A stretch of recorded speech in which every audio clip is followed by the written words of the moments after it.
ano ba? Isa na naman pong umagang puno ng good vibes at bigayan ng blessings ang inihanda namin para sa inyo dito lang sa TikTok Isang umagang punong-puno ng world-class talent ang masasaksiyan natin today dahil tuloy-tuloy ang pagharap natin sa mga Pilipinong may pusong kampyon dito sa Tanghalan ng Kampyon! At level up din ang happy time natin ngayong umaga dahil magkakakulitan natin ang napakahusay, napakaganda, at ang nag-iisang Eugene Domingo! Wow, madam! Ta-da-na-nan. Ta-da-da-da-da-nan. Ay, wala na. Misugi dito, misugi. Dito, Blackie, dito. Nako, pasensya na. Kasi napadaan lang naman ako talaga eh. Hoy, mag-TikTok la ka. Hindi totoo, napadaan lang ako sa EDSA. Sabi mag-TikTok la ka, bakit hindi? Paborito ko to. Yes, Ate Uge, welcome back to TikTok Lock. Pero Ige, habang nakikita ka namin araw, paganda ka ng paganda. Parang ganyan yata mga in love talaga, gumaganda lang. Naman, wag ka nga. Paano isa pa?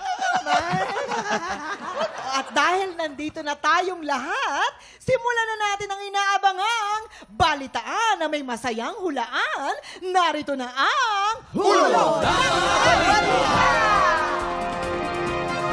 Yes! At papasukin na natin agad ang celebrity player na makikipaghulaan today. Okay. Isa sa mga Queendom Divas ng All Out Sundays.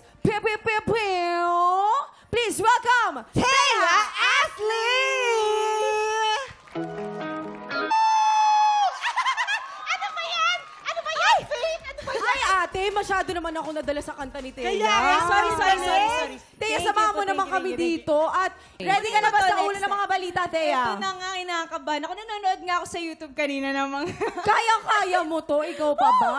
Okay, meron tayong 3 tiktropa na may kanya-kanyang kwento. Kailangan mo lang gawin ang hulaan kung ano ang mga headlines sa mga tumutukoy sa kwento nila. At silipin na natin ang mga headline. Narito na ang Ulo ng Mga Balita!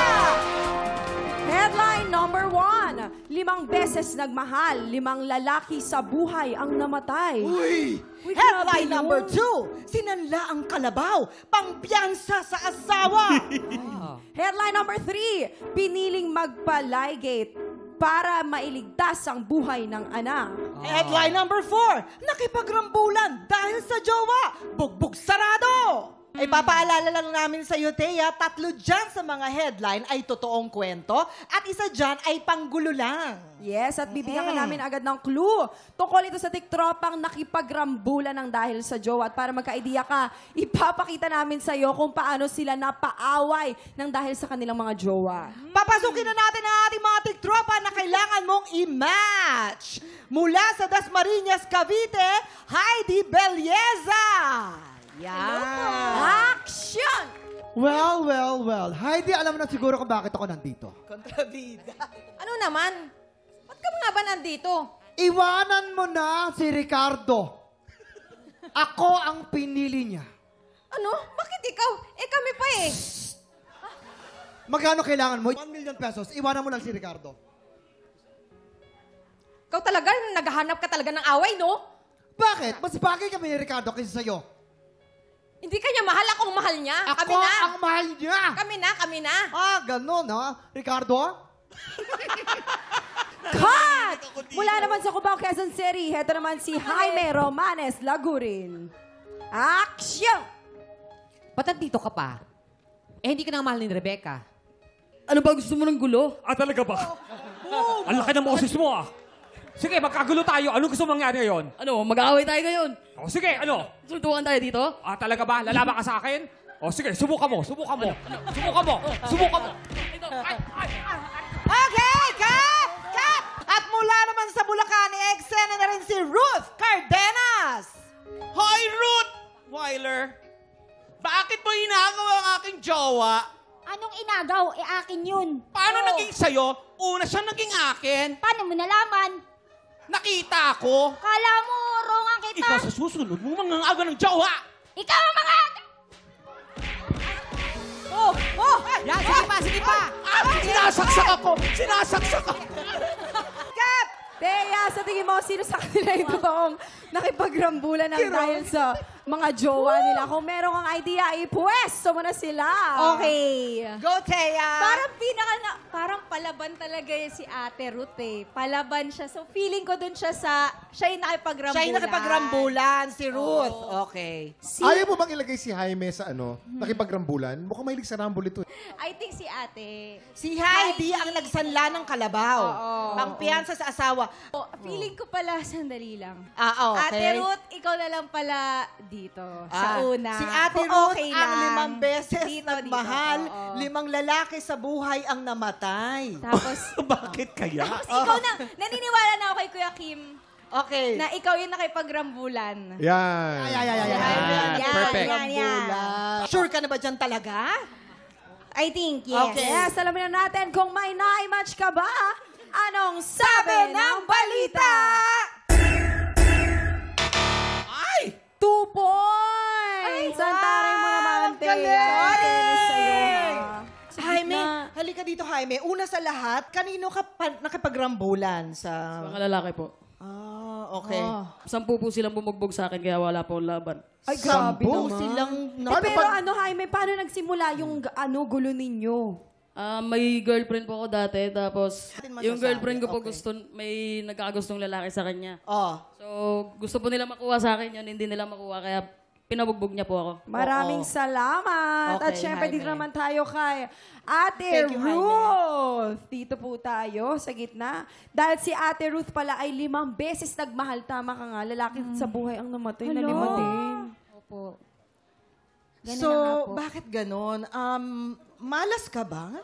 Hindi ko naman po masabing malas. Maaga po kasi akong nag-asawa. Siyempre, bata pa po, magulo ang utak. Ilang taon po kayo nun? Ano lang po kasi ako nung nag-asawa, 19. Tapos 23 lang po kami nung nagkahiwalay.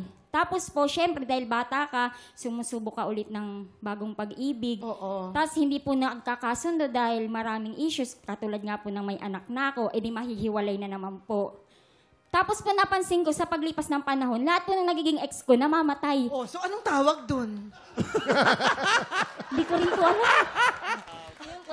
Maraming salamat, Ate Ruth. Okay, sige, bahala Dito naman ka. tayo kay Ate Heidi. Ayan po, Ate dito po, Heidi. samahan niyo po kami. Ay, si Ate Heidi. Pinili Opo. niyang magpalaygate para maligtas ang buhay ng anak niya. Yung ligation, yun po yung pinutol po yung fallopian tube, yung inalis po. Kasi yung fallopian tube yung daanan ng sperm para hindi na makabuo. Mabuo. Yun. So, Thank you po, Doktora. Teka lang po, ano pong connection nung pagliligtas niyo po sa anak ninyo, sa pagpapalaygate niyo po? Bali po kasi yung ospital po na pinagpanganakan ko, order sa kanila na kapag nakatatlong anak na or 4, na ilaligate nila, order doon sa hospital na yon. Kung hindi ka papayag, lumipat daw ng ospital. Ay, may ganun palang ospital. Pwede ba yun? Actually, population control, very controversial. Pero inimplement ng mga public hospitals yan. Ngunit may mga lumaban dyan, nilabanan ng simbahan yan. Okay. Nung panahon na yan. Ikaw ang winner at dahil dyan, may additional cash prize ka from TikTok. Yes! Maraming salamat sa pagbabahagi ng inyong kwento, Jaime, Ruth, at Heidi. Yes, congratulations. Teya, naka 2 points ka, girl! Ang galing ni Thea. Never, never. Okay. 2 singer ang susubok umagaw sa titulo ng ating kampyon na si Sheena. Magtagumpay kaya sila? Exciting yan, kaya tutok lang dahil marami pa kaming paandar at pa-blessings sa pagbabalik ng TikTok Rock! Time check! Oras na para i-bless sa mga tiktropa nating Marites. Heto na nga! Ito, pakinggan mo to, Teya, ha? Ito ang sabi ni Princess Beauty 54. Wow. Isa sa mga goals ko sa buhay ang magpatangos ng ilong. Oy. Ay! Kaya, ilang taon ako nagtrabaho, rumakit ng kung ano-ano, para makapagpaayos ng aking ilong. Ay, Waki. Pero ngayon, nakaipon na ako eh. Etong nanay ko, gustong utangin yung pangretoke ko. Ay! Gagamitin niya lang daw yung iniipon ko pang negosyo. Kesyo hindi ko naman daw kailangan magparitoke dahil maganda na ako. Ngayon, ano maniniwala ba ako sa nanay ko? Ikaw, Thea. Ako kasi, pera niya naman yun at pinaghirapan niya yun. So I say, go, paggawa niya na yung ilong niya. Next time na lang Yung nanay. pwede namang mag-ipon ulit. Ito lang para sa akin, Kuya Kim. Siguro sa negosyo muna talaga. Oo, bibigay ko muna sa nanay ko para kahit paano, kung kumita kami, di pati nanay ko paparitoke ko na. Diba? Kasi syempre, nanay ko yan, malamang sa kanya ako nagmana. Di ganun din yung ilong niya. So pareho kaming, Voltis 5 pa. Ano sa tingin niyo, mga tiktropa, dapat bang makinig si Princess Beauty sa nanay niya? Sugod na sa aming Facebook page. Excited kaming mabasa ang mga comments po ninyo. At of course, Thea, maraming salamat sa paki-happy time mo sa amin. Maraming salamat, TikTok Clock, for allowing me to perform my first single, Never, dito sa TikTok Clock. It's out now on all streaming platforms. And the music video is also out sa YouTube page po ng Universal Records. At syempre, all out Sundays, linggo-linggo po at 12. Yay! Time check! Nako, samahan nyo kami kilalanin ng mga Pilipinong may pusong kampiyon. Tanghalan ng kampiyon na sa pagbabalik na...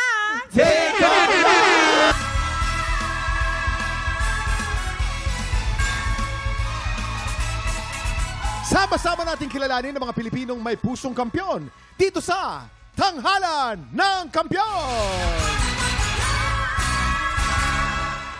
At narito muli ang ating inampalan. Our guest judge, lead vocalist ng The Ones, Carl Guevara. Queen Dam Diva, Jessica Villarubin. And OPM hitmaker, Renz Verano. At kilalanin na natin ang dalawa nating kalahok, John Del Cartaño at John Kenneth Fukuhara. Sila ang sasabak sa unang banggaan. Hi, Jandel! Kamusta ka na? Hello po. Oy, ito lamang po, kay Jandel po. Alam mo po, lagi po siyang nagkakaroon ng kabayo, stage fright. Merong pagkakataon, kwento mo sa akin to nung tayo kumakain ng hapunan, nung nakaraang araw, siya po ay kinabahan, natuyuan ng lalamunan. Paano ito nangyari? Unang best ko po kasi sumali ng singing contest noon. Siyempre, pag una naman Opo, talaga. tapos nung nakasalang na ako sa stage, hindi ko alam bakit tuyong-tuyo na yung lalamunan ko. Sabi nila, wag daw ako uminom ng tubig kasi nakakatuyo daw ng lalamunan. Okay, dahil niya. kinakabahan ka. Opo, inom ako ng inom ng tubig that time. Good luck sa'yo, Kuya Kim! Ito na po ang naghahangad maging kampiyon mula sa Quezon City, John Del Cartaño.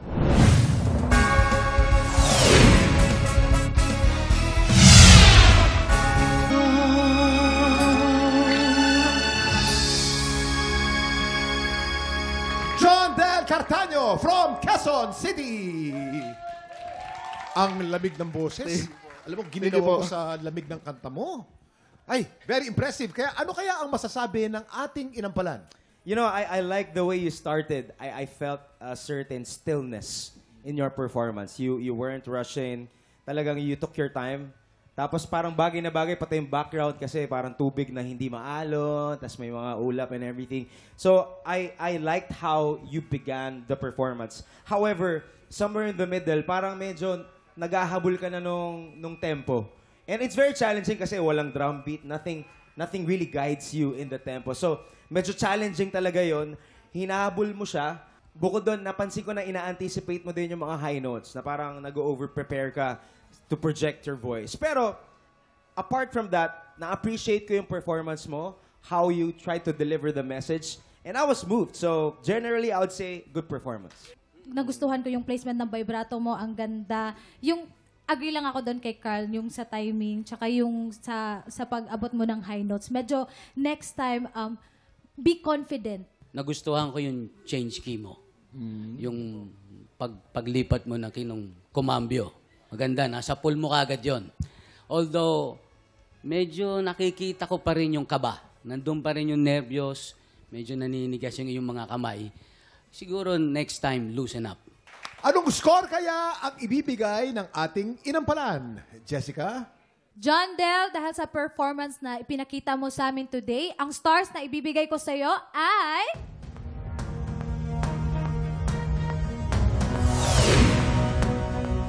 3 stars ang binigay ni Jessica. Pakiramdam ko, ang deserve mong stars ngayong araw ay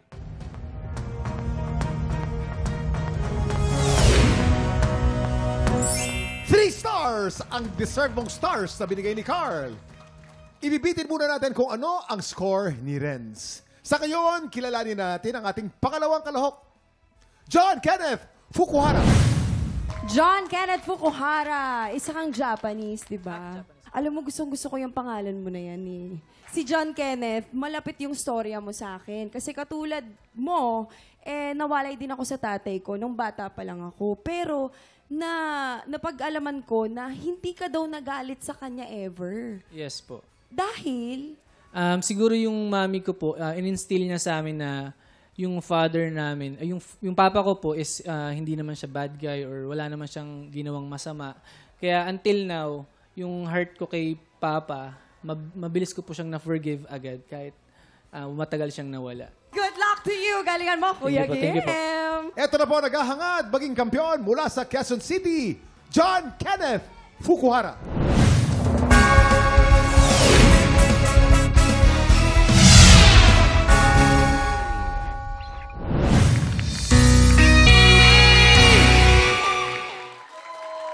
John Kenneth Give Up Fukuhara! Alam mo, natouch ako doon sa sinabi mo kanina na pinatawad mo yung tatay mo at hindi mo inisipan ng masama. Yes. May kasabihan tayo that we should honor our parents, di ba? Ano kaya ang masasabi ng ating inampalan? Na-admire ko yung husky ng boses mo. Napakaganda. Siguro, nagka-problem lang tayo medyo sa timing ng song. Konting-konti lang naman. And of course, gusto ko sana, Kenneth, yung stage presence mo medyo, alam mo yun, don't hold back. Parang, pag kumanta tayo sa stage, isipin natin na parang it's our last song. And overall, maganda pa din yung performance mo. Thank you po, thank you po. Somewhere in the middle of the performance, para namang nasombrahan ka sa cambio, parang namatay yung emosyon sa mukha mo. Medyo, your eyes were emotionless. So, hindi ko alam kung binabalanse mo ba na ayaw mong maiyak during the song. Kaya medyo parang kumakambyo ka ng emotions. So, I guess my suggestion is, timplahin mo siya. You know, use your emotions to your advantage. Thank you po. Maganda ang iyong voice range. Wide ang voice range mo. Gusto kong quality ng boses mo, malinis siya. All the way, malinis. Medyo kulang sa stage presence. May gusto sana akong makita. Kasi pag kinakanta yan, medyo powerful ang actions. Dapat ganun. Kasi ganun yung kanta eh. Journey yan eh. Yes. Anong score kaya ang ibibigay ng ating inampalan? Una ka, Jessica? John Kenneth, ang stars na ibibigay ko sa'yo ay...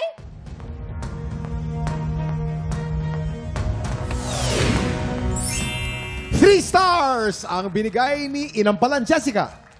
John Kenneth, base sa iyong performance ngayon, ang stars na ibibigay ko sa iyo ay...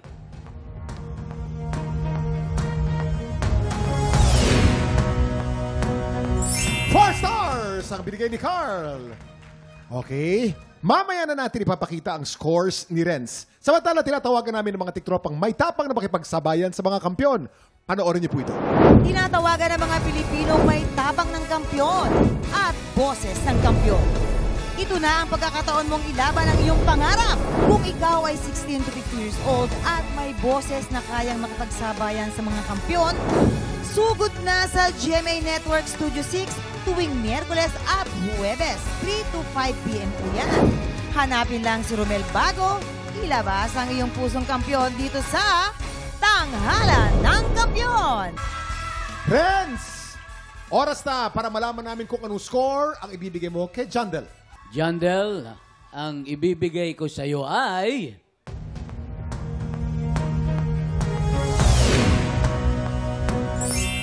3 stars ang binigay ni Renz. Ibig sabihin, ang total score ni Jandel ay 9 stars. Eto na. Ano namang score ang binigay mo kay John Kenneth? Renz? John Kenneth, ang ibibigay ko sa iyo ay...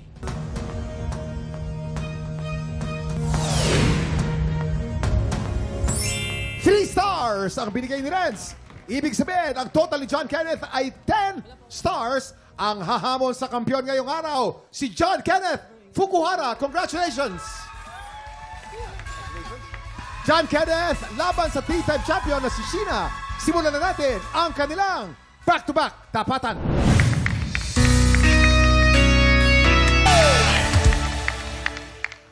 John Kenneth at Sheila Lee sa back-to-back tapatan. Woo! Ito po ang mananalong kampiyon ay tatanggap ng tumataginting na 10,000 pesos. At sa bawat araw na magtutuloy-tuloy ang kanyang kampyonato ay tuloy-tuloy din ang paglaki ng kanyang cash prize. Inampalaan, sino ang napili ninyong kampiyon ngayon? Yung napili naming mananalo, isang masunuring singer. Masunuring singer? Masunuring singer. Lahat ng payo namin na sinabi namin, sinunod niya. Kaya siya ang napili namin. Alamin na natin ang scores na ibinigay ng ating inampalan.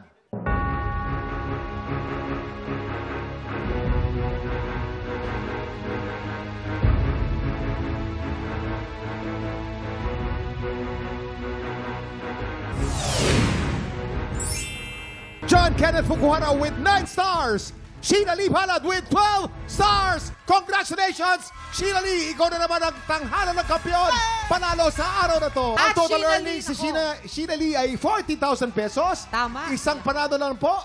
Pasok na siya sa Grand Finals. Yes! Congratulations, Sheila Lee! Ayan, meron ka naman additional 10,000. 40,000 na lahat to. Dami na! Palaki ng palaki. Anong masasabi mo sa pagkapanalo mo ngayon? Maraming salamat po sa inampalan. Thank you po for believing in me. Alam ko po personally na hindi ito yung best ko, pero salamat po at naniwala po kayo sa akin. Thank you po. Nilaban Salamat mo po. naman din talaga. Congratulations, Teka, bakit mo nasabi hindi yan ang best mo? Kuya, kasi alam ko yung limitation ko bilang isang singer na siguro dahil frequent na siya, kailangan ko na siguro pong matulog. Ay, naku, matulog. Yun na po May gustong talaga. sabihin ng ating mga inampalan. Carl, yes. I want to say, you did a brave choice today. Yes. We admire that na naging brave ka, sinubukan mo yung mga uncharted territories, ika nga nila. And we also agree that it may not be your best performance. But, you know, that happens in a life of a performer. Hindi ka laging, you know, at your best. But end of the day, this is a competition and we're looking for someone who can give us the best performance. Now, you are one winning away from being a finalist, if I'm not mistaken. Yes, only one. Isa na lang. Isa na lang. So, the next time, you gotta give it your best. You gotta show your A-game, not to pressure you, but to encourage you. If ever ikaw ang magiging pinakaunang Yes. finalist ng TNK. Saka, Kuya Kim, Yes, Renz. she showed her versatility. But my advice is, not in all genres, Sheila Lee, not in all. Definitely, meron kang isang magaling ka. And you should show that more. Congratulations! Bukas, alamin natin kung madidepensahan ba ni Sheena Palad ang titulo niya. Tutukan yan sa pagpapatuloy ng more happy time dito lang sa TikTok Lang! Muli, ang ating kampiyon ngayon, Sheena Palad!